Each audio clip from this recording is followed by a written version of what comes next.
Welcome to another edition of Sports Hangout, where we talk about everything sports. And of course, on this day, we're talking about what happened over the weekend. Interesting weekend we had in major leagues across Europe, especially the English Premier League, the Spanish La Liga, where Real Madrid lost over the weekend to Osasuna. In the English Premier League, Arsenal defeated Tottenham Hotspur in the Premier League. And of course, in the Italian Serie A, there's a certain club called Como, where the surprise package in the Italian Serie A. So we'll talk about these and so much more on the show today. My name is Toby. I've got JJ here. JJ, how you doing? Toby, I'm fine. I'm all right. All right, let's start with the Spanish La Liga before we get to the English Premier League. Let's start with the Spanish La Liga. Last week, Monday, Barcelona lost to Girona, and then, of course, they lost that status as the leader in the Spanish La Liga. But over the weekend, there was a twist in the La Liga because Real Madrid shockingly lost to Osasuna on Saturday. And, of course, on Sunday, Barcelona defeated Levante. Now, it's becoming this week Barcelona will sleep, Real Madrid will do the same the following week. They are just changing position. Do you think the El Clasico is the match that will determine who gets the La Liga title? Yeah, I think we've been talking about that for a while. Yeah.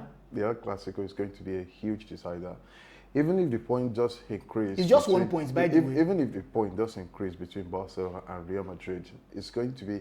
The El Clasico is still going to be crucial in determining who eventually goes on to win the league this season. But, I said it at a point that unless Real Madrid improve in the performance, they cannot... when you have motivation to... But they have been winning. When you have a motivation to overtake your rival in the league table, and then you can't fight it through mentally. I think you don't deserve to be a winner in that regard. So Barcelona gave them a chance last week, and then they were top of the table. Why can't you just consolidate that victory and cement your place there? Now Barcelona, they're back on top, and I don't see them losing anytime soon. Even if it does happen that way, I don't think Madrid can beat them in the El Clasico. But Barcelona too have not been too exceptional this season. They've dropped points as well. I did say the other time that they lost to Girona last time out in the La Liga. So it's possible that Barcelona drop points even before the El Clasico. Because if you check the table right now, it's just 1 point. 1 point is no point practically. Because if Barcelona drop points, let's say they play 1-0 draw in the next game and Real Madrid get to win their game, of course they will overtake Barcelona. So it's a close one. Yeah, I think you look at the record this season, they've played 25 games. Yes. And Barcelona, they've won 20, they've drawn 1, and then they've lost 4 times. While Madrid have won 19, drawn 3, and lost 3. So you see, it's close in between them. Balance, yeah. But then like I said, it's still going to, the El Clasico is still going to get to that point where we will know who truly wants to win this league or not, but because there are other matches that are important as well. But the El Clasico in between will always be Madrid, a talking point. And with the way Barcelona, with the way they set up to play, the eye line and all that, I think it's working into the system. Teams are now finding them out and countering their tactics. But if Madrid themselves, they have not been really good, and you can't talk about Atletico Madrid, you can't talk about Sevilla, you can't talk about Athletic Club. So the race is just between these two clubs, Barcelona and Real Madrid, and the two of them are faltering at a time in the season where it's almost most important. You can't falter now, but if the one that gets to stabilize it first, I think will likely win the league. Let's leave the Spanish La Liga. Let's talk about the Italian Serie A. Let's talk about one surprise package, not only in Italy, but in Europe this season. Como, being managed by Cesc Fabregas, a former Arsenal player, also played for Barcelona and Chelsea at the time.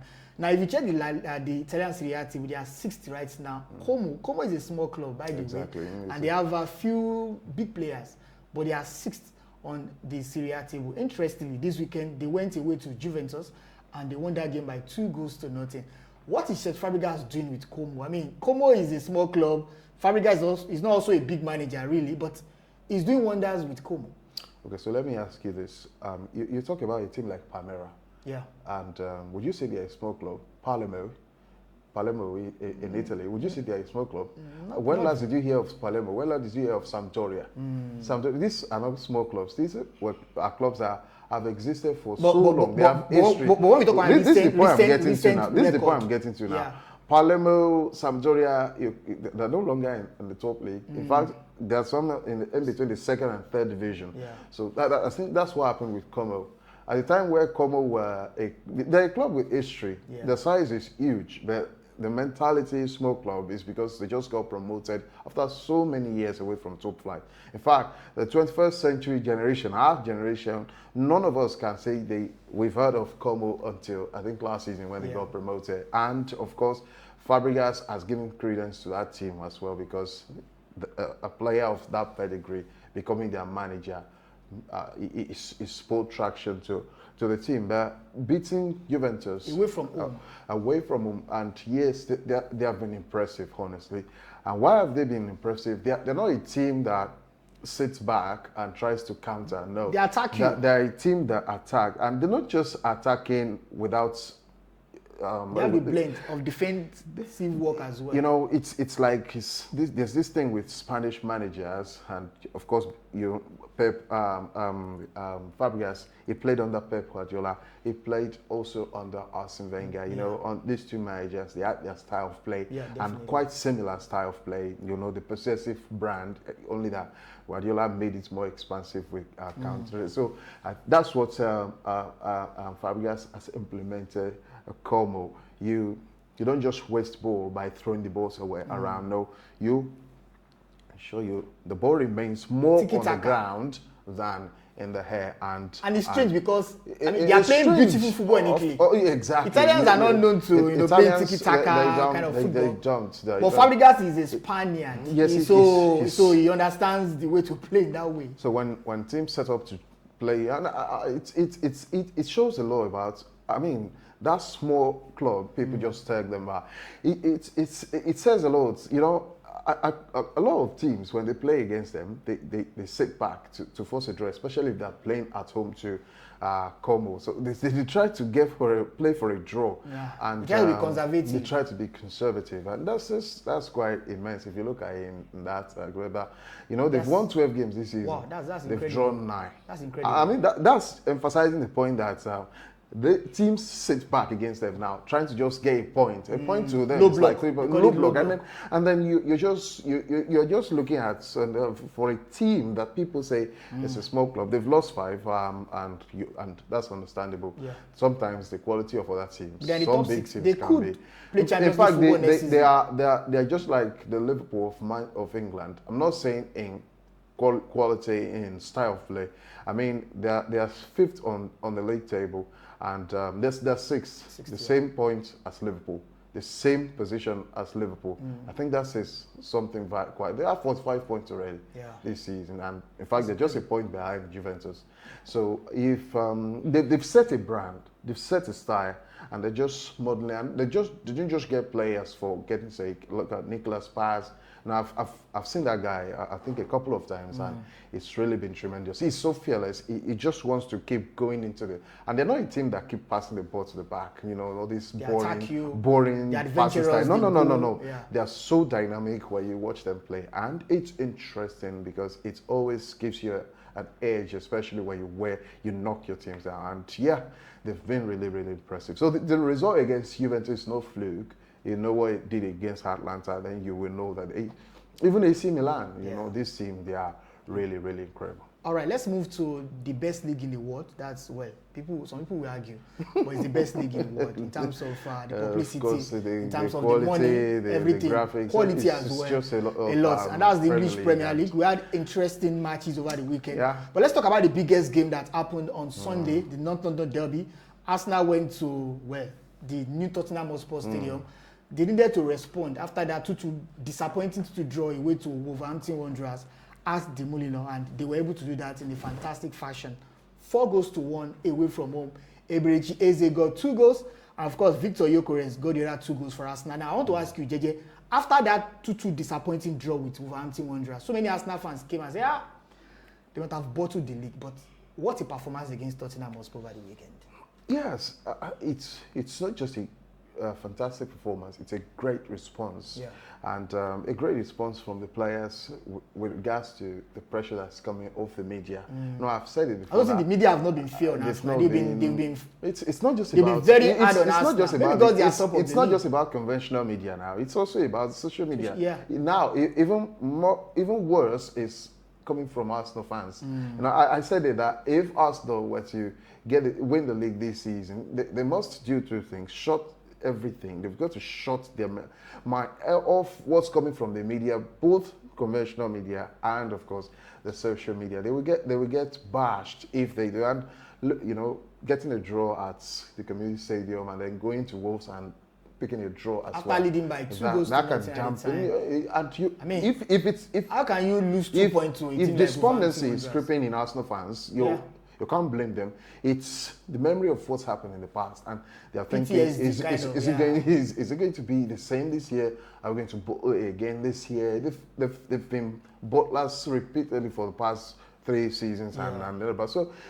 Going to White Hart Lane and then picking up 3 points, not just picking up 3 points. They won convincingly. They won convincingly. The performance was great. I think that's a huge statement of intent, especially considering how Pep Guardiola's Man City defeated Newcastle the previous day. Yeah. You know, it's now a proper fight between the two of them.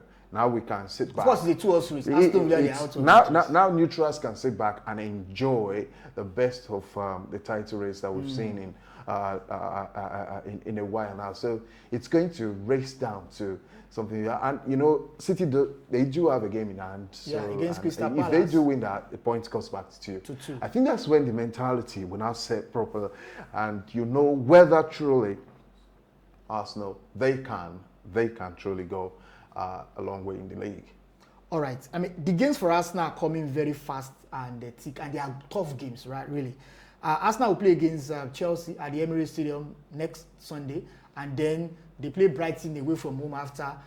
They are playing away to Manchester City later in April, so these are tough games for Arsenal. So, if you compare the fixtures on paper, like Manchester City, I think they have an easier run than Arsenal Football Club. So, just one question before we talk about Manchester City: do you think they'll be able to get through this tough period? Now, one advantage for them going to the game against Chelsea is that, number one, Wesley Fofana will not be available for Chelsea. He's one of Chelsea's most constant defenders.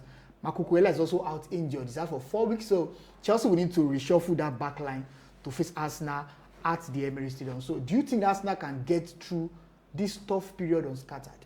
Yeah, well...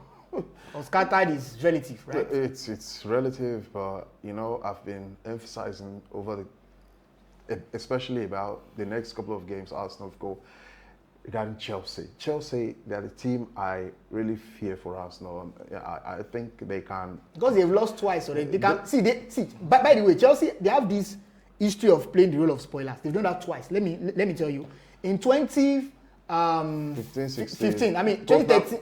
Tottenham against Chelsea, Eden Hazard. Tottenham were 2015-16 where Tottenham and Leicester City. That game, if they drew that or lost that game, Leicester will be confirmed winners. And then Chelsea 2-0 down. Chelsea Eden Hazard and Chelsea. But that was they did pick up even after they have done something to Liverpool. That was in 2013, 2014. Exactly. Steven Gerrard slipping and in a game that City Chelsea did not even need. They were already in the top 4. It's not as if you needed to win that game. Then Baba capitalized, and that was how they defeated Liverpool, and that was how Liverpool lost.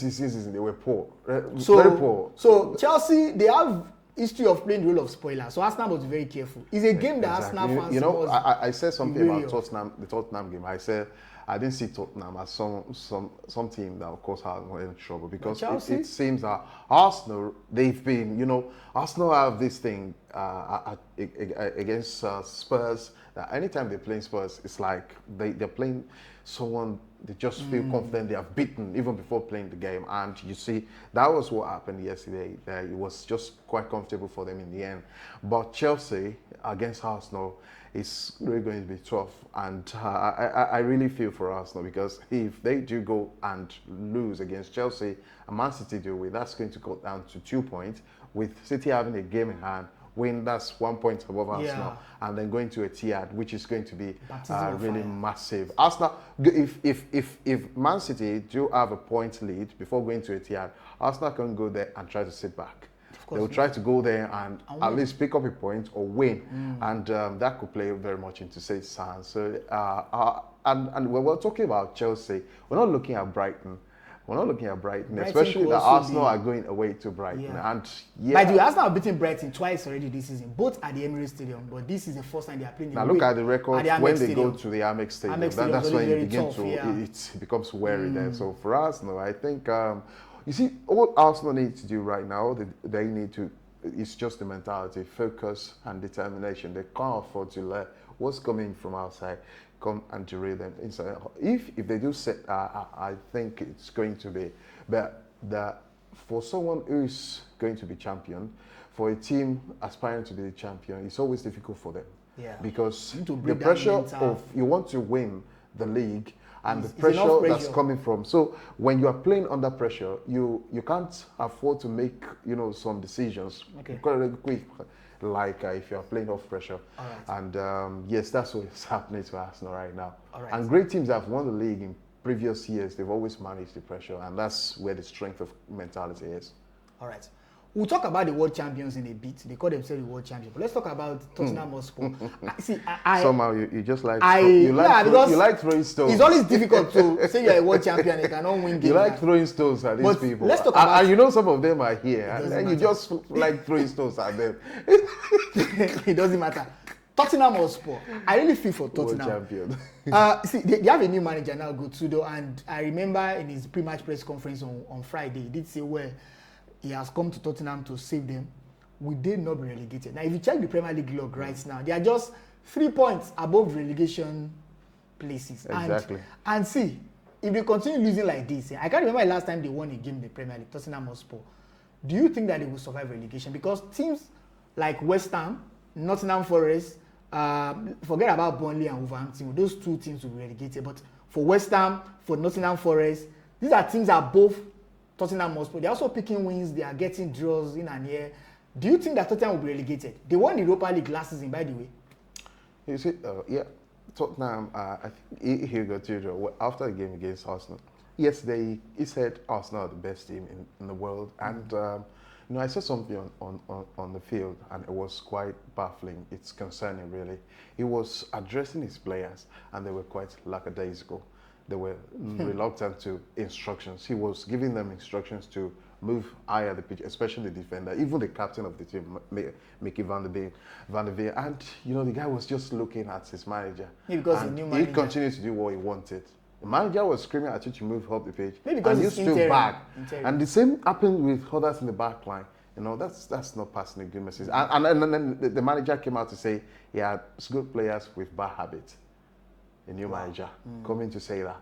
What do you think is going to do to the team spirit in the dressing room? And these players, they have fragile mentality to handle words like this. So even Frank, that tried to be quite diplomatic in relating with them, there were some instances of disrespect to Frank.